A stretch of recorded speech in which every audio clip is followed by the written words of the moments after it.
सो क्या प्रॉब्लम आ रही है पेपर से पहले, जो आपके 14 दिन या एफकेट के 14 दिन रह गए हैं आपके, एफकेट तो चलो आपका भी नहीं, आपका 26 को है ना।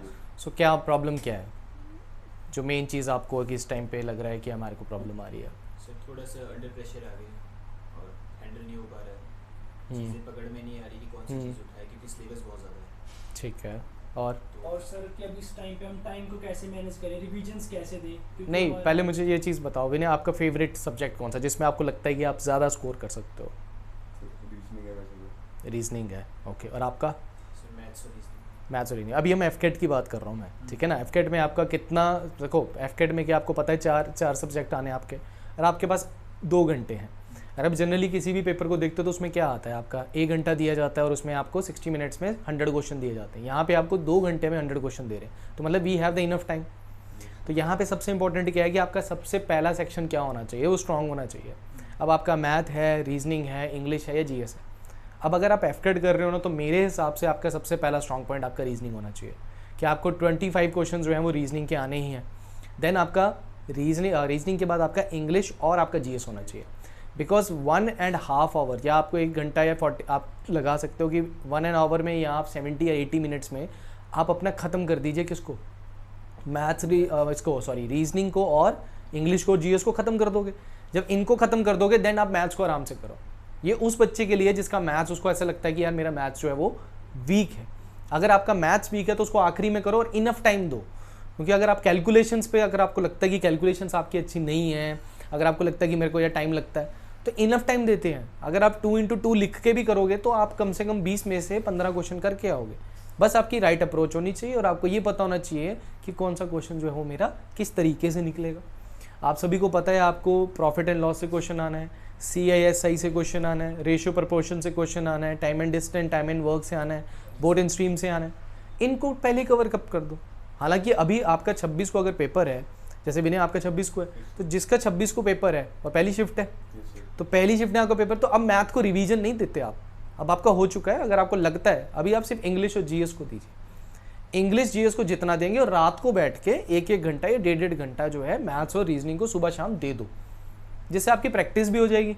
और दूसरा आपको है कि इंग्लिश और जीएस को टाइम देना है आपने।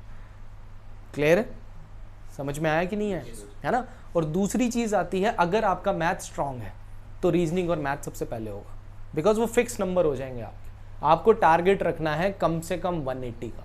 अगर आप 180 से ऊपर जाते हैं तभी आपका सक्सेसफुल रेट आपका एसएसबी के बाद भी रहेगा, क्योंकि मेरिट आउट होने के चांसेस आपके ज़्यादा हो जाएंगे अगर आपका स्कोर लो है ना। लास्ट ईयर का अगर आपका स्कोर देखोगे तो कितना था, 157 कट ऑफ थी, है ना। तो 157 से ऐसे नहीं कि आप 160 लेके जाओगे, अभी 164 भी हो सकती है, उसके ऊपर भी जा सकती।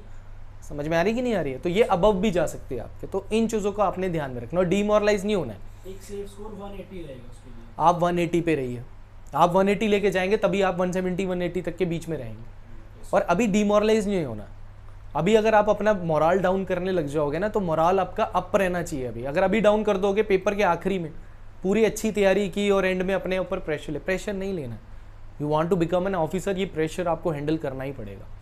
And it's not like that कि आप कर नहीं सकते। Everyone can clear these examination, they are not that much tough examinations, but उसके लिए राइट अप्रोच आपकी चाहिए। आपको पता होना चाहिए कि आपको क्या करना है। सेम आपका हफ्ते के बाद आपका क्या है, CDS। अब CDS में आपका IMA है। IMA किसका, आपका भी IMA है, AFA भी है आपका, है ना। तो जिसमें आपका मैथमेटिक्स, अब आपकी OT है या आपका भी IMA है? बोथ हैं आपका, IMA एंड AFA आपका दोनों है ना। विनय आपका OT है। अब आपका पहला पेपर किसका है, इंग्लिश का। अब इंग्लिश, अगर आप OTA का पेपर दे रहे हैं और आपको करना है स्कोर, तो इंग्लिश ही एक ऐसी चीज़ है जो आपको स्कोर दिलाएगी और आपके मेरिट में आपको इन कराएगी। ये मैं आपको पहले बता देता हूँ। ऐसा क्यों है, क्योंकि आप इंग्लिश में अगर 70 to 80 स्कोर करते हो, 80 में आपको कहता है एक स्मार्ट स्कोर है उसमें, और उसके बाद अगर आप GS आपका थोड़ा वीकर है, उसमें अगर आप 40 मार्क्स भी लेते हो, तो it is a well good score जो आपको क्लियर करवा देगा OTA का एग्जामिनेशन। तो ये अप्रोच आपकी होनी चाहिए कि हमें इंग्लिश अच्छे से करना है, क्योंकि इंग्लिश और GS दोनों रट्टा है। आपको रट्टा के मतलब है कि आपको इंग्लिश में क्या करना है, रूल्स याद होने चाहिए। अब इंग्लिश को अप्रोच कैसे करें सर, ये भी एक क्वेश्चन होता है कि इंग्लिश को अप्रोच कैसे करें।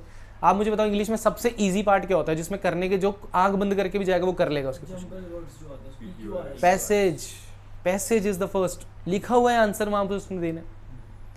उसके बाद आप फिलिंग द ब्लैंक्स में जाइए, जिसमें आपके आर्टिकल्स आपके आएंगे, कंजक्शंस आपके आएंगे, प्रेपोजिशंस आएंगे, जिनका आपको पता है उनको यूज़ कैसे करना है, उसको लाए पहले। और उसके बाद आप जाइए अपने पीक्यूआरएस वाले में, जंबल जो होते हैं रीअरेंज करने वाले, S1 S6 पे जाइए। एंटोनियम सिनोनियम्स को एंड में करें, वो आपको पजल कर सकते हैं, नहीं कर सकते हैं। एक्टिव पैसिव को आप पहले कर सकते हैं। जो चीज़ आपको लगता है या मेरी टफ है, मेरी वोकैबुलरी कम है, उसको आखिरी में करो। स्कोर जितना जल्दी करो, क्योंकि इंग्लिश का पेपर छूटता है बच्चों का, वो वहाँ तक पहुँचते ही नहीं है, और एंड में क्या करते हैं, नंबर खा जाता है वो। 120 क्वेश्चंस में से कम 100 अटैम्प्ट होने चाहिए, और 100 अटैम्प्ट का मतलब ये नहीं कि आंख बंद करके कुछ भी कर दिया, बिल्कुल सही तरीके से होना चाहिए कि मेरे 80 मार्क्स तो आ जाएंगे। वहाँ अगर अब हो गया, आपका पहला पेपर अच्छा हो गया, देन आपका क्या होगा, एक मोरल अप होगा आपका पेपर में कि नहीं अब मेरे को जीएस में करना है। नाउ जीएस जहाँ पे सबसे ज़्यादा गलती करते हैं बच्चे, वो गलती आपसे भी हो सकती है। वो क्या होती है, पहला पेज उठाया, ईगो आ गई, ये टॉपिक पढ़ा हुआ है, अब वो टॉपिक से क्वेश्चन आया है, बट आपको वो क्वेश्चन आ रहा है या नहीं आ रहा है, आप उसे अटैम्प्ट कर रहे हैं। जीएस को अटैम्प्ट करने का सबसे अच्छा तरीका है, आपको क्या करना है, आपको सबसे पहले क्या बात करनी है, आपको 100% क्वेश्चन उठाने। जीएस का पेपर 1 घंटे में करके बच्चे सो जाते हैं आराम से। क्यों? क्योंकि उसके बाद उनको पता इतना ही आता मुझे। बट कुछ बच्चे क्या करेंगे, पन्ने पलटते रहेंगे और देखते रहेंगे और अटैम्प्ट करेंगे और वो नेगेटिव में हो जाएगा। ये चीज़ नहीं करनी है आपको। 100% पे जाओ, जो आपको बिल्कुल आते हैं। अगर आपको लगता है आपके 100% 45 है, जो आपको लगता है कि इनका क्वेश्चन तो एक ऊपर नीचे नहीं हो सकता, देन उसके बाद आप 15 अबव जाओगे। अगर आपके 30 क्वेश्चंस भी हैं तो 15 अबव जाओगे, 45 है तब भी 50 अबव जाओगे। अगर आप 50 से अबव अटेम्प्ट कर रहे हो तो सिर्फ आपने 3-4 देखने हैं, वो गुड स्कोर है। बट इट डिपेंड्स आपने इंग्लिश में कैसा पेपर किया। बट जीएस में हमेशा ऐसा होता है कि आप ज़्यादा करने की कोशिश करोगे, नेगेटिव हो जाओगे। हालांकि आपकी जीएस बहुत अच्छी है, आप अच्छे से कर सकते हो उसको, बट उसमें प्रेशर नहीं लेना। समझ में आ रहा है कि नहीं? अब जीएस में भी क्या करें, जैसे अभी आपको कई और दिवांश को आपको लग रहा था कि सर जीएस में मैं क्या करूं, मेरा मॉडर्न हिस्ट्री इतना ज़्यादा स्ट्रॉन्ग नहीं है, मुझे नाम याद नहीं हो रहे वगैरह वगैरह। हर स्टूडेंट का अपना अपना एक प्रॉब्लम होता है। Current affair, the first thing current affair, do the current affairs, क्योंकि वो हमने पढ़े हुए हैं, हमने रट्टा मार रखा है उनको, हमने हर चीज़ का किया है। जनवरी से हमने पढ़े हुए हैं सारे करंट अफेयर। जाते ही सबसे पहले टूट पड़ो उस पर, 10 से 15 मार्क्स पक्के करो अपने। You all from the non medical background, go for the science first. Science के आपके 25 क्वेश्चन साइंस के आएंगे, उसमें से कम आपके 20 अटैम्प्ट होने चाहिए। 20 अटैम्प्ट हो जाएंगे। अब ये 20 अटैम्प्ट अगर आपके हो गए तो आपका स्कोर देख लो कहाँ तक पहुँच गया होगा। हालांकि मैं आपको लगा देता हूँ कि चलो ठीक है, आपके 30 आपके यहीं से हो गए। अब 30 स्कोर यहाँ से करने के बाद आपको कॉन्फिडेंस पता क्या होगा, जीएस में आपको सिर्फ 30 और करने हैं। 120 में से आपको 60 क्वेश्चंस में आपको बोल देता हूँ आप छोड़ भी दोगे ना, आपका जीएस क्लियर है और आपका पेपर भी क्लियर है। ये एक स्ट्रैटेजी के साथ पेपर क्लियर होता है। इंग्लिश में अच्छा स्कोर करो, 80 तक स्कोर करो, 70 कर लो चलो ठीक है, 40-45 वहाँ करो। अगर 80 है तो वहाँ 30-40 का स्कोर करो। आपकी 110 से ऊपर कट ऑफ होती है कि नहीं जाएगी, और जीएस अच्छे से भी होगा। और पॉलिटी के तो डायरेक्ट क्वेश्चन आते हैं। आपको कितनी अच्छे से पॉलिटी करवाई हुई है, आपका पॉलिटी वहीं से आगे से बाहर नहीं आने वाला, वहीं से क्वेश्चन आएंगे आपको, और वो कर लो अच्छे से। वो कभी हाँ, मॉडर्न हिस्ट्री में ऐसे लगता है कि आपको थोड़ा प्रॉब्लम आ सकती है, आपको फैक्चुअल चीज़ें पढ़ने में दिक्कत आ सकती है। बट मॉडर्न हिस्ट्री में भी मैं कह देता हूँ कि आपको अगर आपको सोशल रिलीजियस रिफॉर्म से कोई क्वेश्चन आया है, अगर आपको किसी मूवमेंट से क्वेश्चन आया, जैसे हमने गवर्नमेंट ऑफ इंडिया एक्ट बोले सारे पढ़ने हैं, हमने गांधी एंड नेहरू के जितने मूवमेंट्स हैं सारे पढ़ने हैं, जितने भी न्यूज़पेपर एंड जर्नल्स हैं उनको पढ़ने, उनमें से एक क्वेश्चन आ जाएगा। तो आपको कुछ क्वेश्चन, अगर 10 क्वेश्चन आते हो 10 में से आपको कितने हो जाने चाहिए, 6-7 तो होने चाहिए। और जो टफ है उसे छोड़ो, उसको ईगो मत लाओ कि मैंने मॉडर्न हिस्ट्री बहुत अच्छे से पढ़ी, मुझे ये करना ही पड़ेगा। नहीं, ऐसा कुछ नहीं है। वो ईगो दूर रखो। ईगो आपके खासकर जीएस के पेपर में वो ईगो साथ में रखो ना, साथ में मत रखो उसको। समझ में आया कि नहीं आया? तो डिमोरलाइज नहीं होना है। और हालांकि बात आई अब आपके मैथ के पेपर की, 50 इज़ ए गुड स्कोर। अगर आप एएफए के लिए जा रहे हो तो एएफए में आपका कम से कम 150 स्कोर होना चाहिए। तो यहाँ पे अगर आप 70 to 80 मार्क्स लेते हैं, वहाँ आप 40 मार्क्स लेते हैं, 40 to 45 मार्क्स लेते हैं, एंड देन अब अगर आप 50 क्वेश्चंस कर लेते हैं तो आप 150 आराम से टाप के, आराम से करके कि नहीं करके 80 + 40 कर दो कितने, 120 + 50 कर दो कितना हो, 170। थोड़ा और कम कर लेते 160, ठीक है, स्कोर तो आ जाएगा ना, आईएमए तक तो पहुँचोगे, दैट्स अ गुड थिंग। तो पेपर में पूरी स्ट्रैटेजी होगी, डिमोरलाइज नहीं होना है, पर ध्यान रखना है कि हमारे पास एक गोल है, उस गोल को हमें अचीव करना है। ये 14 दिन में ये गोल नहीं भूलना हमें। अगर थोड़े दिन में खाओगे पियोगे नहीं ज़्यादा या बाहर घूमोगे नहीं इन 14 दिनों में तो कोई बात नहीं है। अगर 4 घंटे की नींद लोगे इसमें तो कोई प्रॉब्लम नहीं है, बट पेपर से 2 दिन या 1 दिन पहले अच्छी नींद ले लेना, क्योंकि इंसान वही है जो पहले प्रिपेयर रहता है।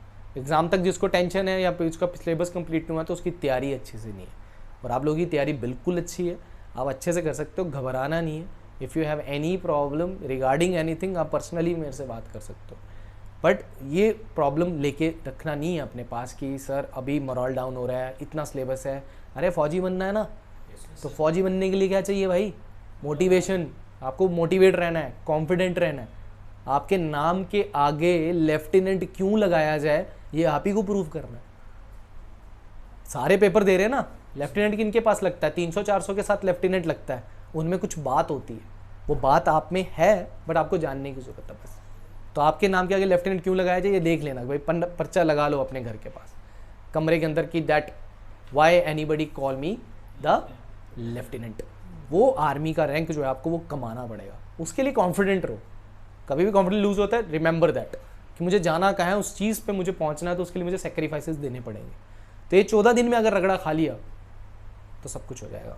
14 दिन में बोल रहा हूँ बट 14 है नहीं है, ठीक है ना। बचे आपके पास 8-9 दिन ही है, बट आपका सिलेबस हो चुका है। 1 बाय 1 उठाओ, शांति के साथ उठाओ। जीएस में खासकर ऐसा है कि अगर आप जो चीज़ रिवाइज करें उसको एक बार करके छोड़ दो।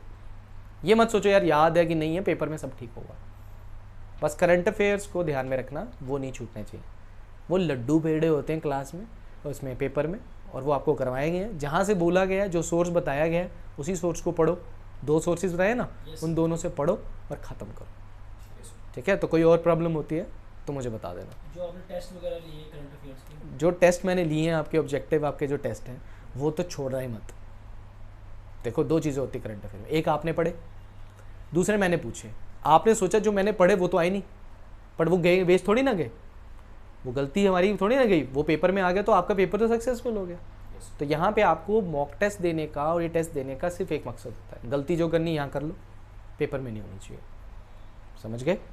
सो अगर कोई डाउट आता है इससे बात तो मुझसे पूछ सकते हो, कोई बात नहीं है। बाकी आराम से तैयारी करो, आपका पेपर क्लियर होगा, ठीक है। Thank you very much and जय हिंद।